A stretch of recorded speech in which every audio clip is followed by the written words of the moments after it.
is huge. I mean, it's like a man. It's big. Kane's son.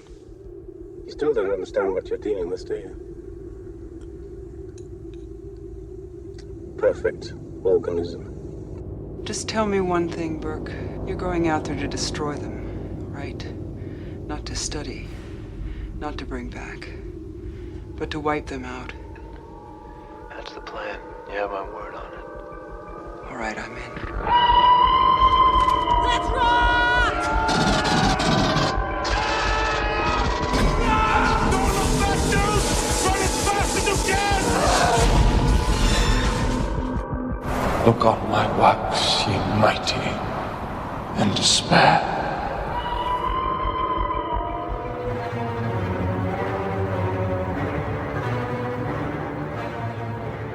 Welcome to Perfect Organism, the Alien Saga podcast. I am your host, Jaime Prater, and I'm joined by my co-hosts, Patrick Green and Christian Motzka. How you guys doing?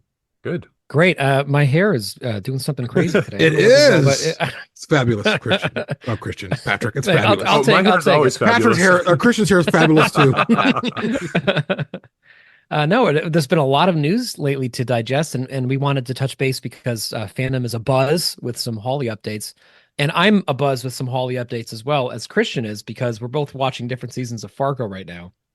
And I have to say, season 5, we have one episode left, which I think comes out the day that we're recording this tonight. And that has been a great season, so I'm really excited about it. I love Juno Temple, so I think I might have to watch season 5. She's amazing. What I've seen of Fargo is good. It's so dark, and like these characters, I'm like, stop. Season 1 is a pretty brutal season. I skipped to the next one. Or wait, I skipped to the one with Kirsten Dunst and her husband. Yeah. Oh, that's season 2. That's really good. It is good, but it's too much for me. Wow. In comparison, season 1 it just continues to kick you in the gut. And everyone says skip season 3, so that's what I did. And so I'm in season 4, which is set in the 1950s. Miller's Crossing is by far my favorite Coen Brothers film, and that's the feel of this one. And I would highly recommend it. Even though, I mean, Chris Rock is one of the main characters, and that's a really interesting choice, and I think he does a pretty good job with it. But the overall, the stakes, no, it's not that the stakes aren't high, but because of the time period, there's a slight stylization to everything that contains the violence a little bit better. I don't know. Jack, what did you try season 4? That's the one that I haven't seen yet, actually, because season 3 pissed me off so much that I kind of had some time away. So I'm gonna take your word for it and give it another shot. Yeah. So let's talk about the Hawley news for the Alien series, because that's what people are here to listen to. And I got to say, it's quite a lot we've learned in the last just 3 or 4 days. Yeah. It's because he's on this tour for season 5 of Fargo, talking about it, pumping it up, things like that. And so, of course, reporters are asking questions. They want to know what's going to happen with the Alien show. And the big first takeaway is, and I think it was questions that we all had, because this is a show that takes place on Earth 70 years from our current future, which pushes it closer to Prometheus. So the question is, will some of the lore in Prometheus, in terms of the black goo, all of those interesting things found in Prometheus, will that be present to some degree in Hawley's series? And Hawley said no. To quote him, he didn't find anything useful in the prequels, which I think was a very bold statement for him to make, knowing that Ridley Scott is an obligatory executive producer of the show. More than that, though, he specifically says, Ridley and I have had conversations about this. So this isn't catching Ridley Scott by surprise at all. And I wonder at a certain point if business is business, and even Ridley Scott can see if this person wants to go and tell their story and there's money to be made, that's fine.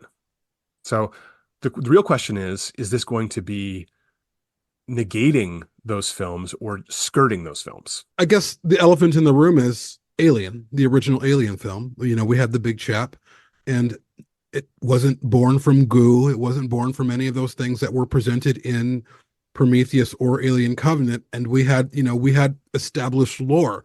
So I think whatever this Alien series is going to be titled can do the same thing, can encounter the same thing however they encounter it, and we can just accept it for what it is, as opposed to, because I think the lore is interesting in Prometheus, but it's also it's baggage at the same time, and I think it's baggage that Hawley wisely should stay away from. It's also lore that is unique to Ridley Scott's vision for the franchise, and I think that that makes it a little bit it's kind of weighed down by that, and it kind of makes it harder for new voices to bring their own things to the lore, to the canon. And I like how Hawley puts it as, the Prometheus lore is not as useful to me as a storyteller. I think that's probably a really valid point. He also makes a point of saying something that we've all said, and I know Christian especially has said many times, which is that it's a lot more interesting if the alien predates the events of, Covenant and is a much more ancient and unknowable thing. Of course, the way things are structured now, we don't have like the definitive David created the alien thing because we didn't really see if that actually happened or not in the first film. So like we're left in this beautiful gap right now where it's still very much within, the narrative continuity to say that David did not, that David was just copying things and trying his own thing out, and that there is something more ancient and elemental there. Like it still works altogether if that's the direction that he goes in. So I think that's really great. And I think it also speaks highly of Ridley, who it's very easy to, crap on because he says so many infuriating things, but he still very much holds this close to his heart, and he never got to finish his, septet or whatever of, prequel films. And he's clearly kind of let go of that now and is realizing, hey, I'm 170 years old. I, need to move on to other things. Go ahead and go for it. And again, I think what's interesting about Hawley as a case study is he does such an interesting job of taking sacred cows and playing with them in some really wild ways. One of them being, the Marvel universe, where he gave us the most out of left field adaptation, probably of anything, and taking a character who's already kind of prone to that and giving us a wildly different vision. And again, with Fargo, which is just considered one of the great films of the, late 20th century, doing some really wildly irreverent and interesting things with it. So again, we're seeing him apply that same thinking to Alien. Like, what are the storytelling things in this established IP that I want to play around with? What are some things that I want to deviate from? And I'm really grateful that it seems like 20th Century and Ridley are giving him, not like he needs permission to do that, but giving him support in doing that. In the last 12 years, we've seen some very talented people take what Jaime referred to as baggage and make something really interesting out of it. The Alex White novels, the Alien role-playing game, Fireteam Elite, all of these properties took that new lore and explored it and figured out ways to recombine it with the existing lore. And I'm actually super excited now to see someone set that aside, because as someone who's not a huge fan of the prequels, we've seen this so many times where let's take something that everyone loves and something that everyone is maybe okay with or ambivalent about and put them together and make a better story. And that's good. And it has certainly helped me to better appreciate the prequels. But you're so right, Jaime. It's weighing these stories down to always have to bring in the black goo, to always have to bring in the engineers, to separate from that and tell us something new. And I feel like that's what Dark Descent did. I feel like there has been the beginning of this. So I'm very curious now with Romulus coming out, will Romulus give us the last big reference to the prequels, or is that separate as well? We're really entering a new world or a new time frame for alien storytelling, where maybe 12 years is enough. Maybe we've told enough Black Goose stories and we can move back to a wider range of options. Agreed. And I really feel like this is the reset the IP needs. We need someone who goes back to the basics, who fundamentally understands what makes these stories so powerful, what made those first three films so engrossing. Yeah, just what they became and how they live in the zeitgeist, and they will probably forever. And there will always be people will always be referencing those films, and we reference those films more than we reference the prequels or anything else. And I really feel like Hawley understands that, which brings us to the next point. I have thought that the series was going to be a limited series. It was going to be a 10-part limited series, one and done. That's it. Hawley has come in to say that's not quite the case. And one thing that he said, that amongst many, again, I really trust him so far, he said that the studio trusts him to tell the story. And if it needs more than one season, he'll do more than one season. We're living in this age where Netflix, all these streamers, these studios will drop a season, and then if they don't get enough viewers, that's it. They'll pull it.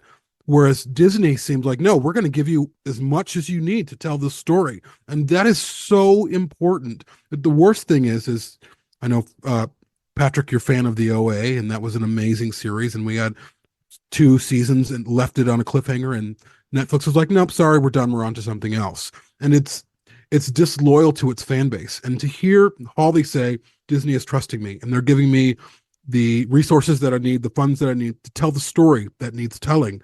This is what the Alien series needs, the IP needs. And I made a comment on this earlier, I think on the post in either Building Better World, which is our Facebook group, or on our page, not really comprehending that we're going to get 10 hours of an Alien series. So the idea that we could get 20 or more, I mean, first of all, it's going to fuel our content for years to come. Number two, but I can't even imagine sitting through 10 hours of an Alien show, which we're about to do in probably a year or so, but then another season. Like, this is going to be fucking heaven. I mean, maybe the world will be exploding, but we'll have Alien content. In that same article, though, he also specifically talked about knowing the ending or knowing thematically where you're headed, which, say what you will about Prometheus, but one of the worst aspects of it is who they hired to write it, because he's not known for closing. He opens up all these doors and then walked away from the project. So having the idea that there's someone in charge who has a vision that has a conclusion and that we're actually going to head toward that conclusion, that's very satisfying and also very reassuring for me. Agreed. Yeah. I think that's all we really need to say about it. But I think, as Jaime mentioned, like, keep up with our social media on this. We're going to be continuing to post news. Make sure you participate in Building Better Worlds as more of this stuff comes out.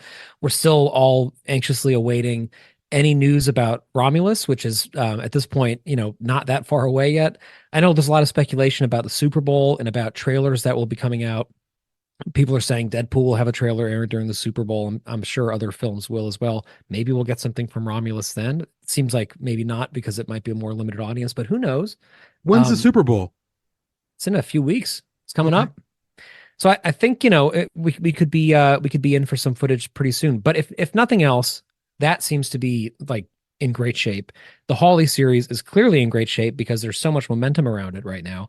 So we really are, as Christian said, heading into a new era for the IP in many different aspects. And as Jaime mentioned, we are about to have, like, borderline exponentially more content to talk about, because even if the reach of this Hawley series isn't as extensive as the reach of the films in terms of popular culture and in terms of viewership, the legacy of it will be enormous, because it will become the dominant amount of screen time that this franchise has ever had. Like, this will, far outweigh how much, actual minutes go into the films. So we're entering truly a new era. And I gotta say, as somebody who's on the edge of my seat watching, ready for the final episode of season 5 of Fargo, I feel more than ever like we're in great hands. So really cool stuff. Thanks for listening, everyone. And we'll be back as the news comes out, which will be more steady as the months pass. So I don't think that this is going to be like cutting the prequels out.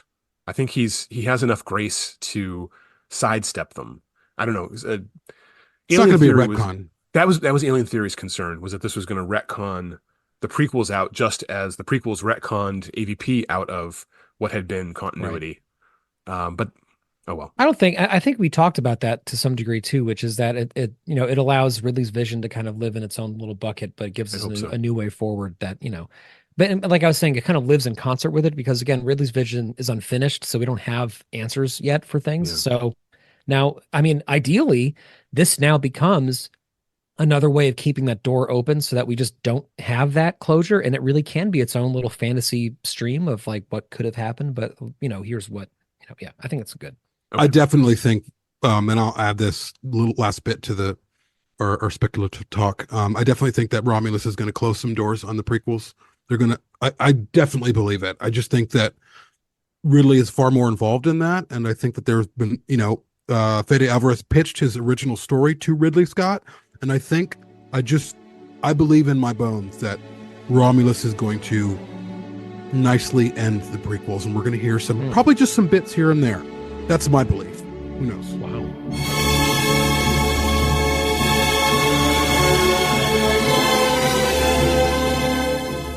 For more on Perfect Organism, the Alien Saga podcast, please visit perfectorganism.com. Perfect Organism is available for listen or download through Podbean, iTunes, Google Play, TuneIn, and Spotify. If you'd like to support the show, please visit perfectorganism.com/support. Thank you.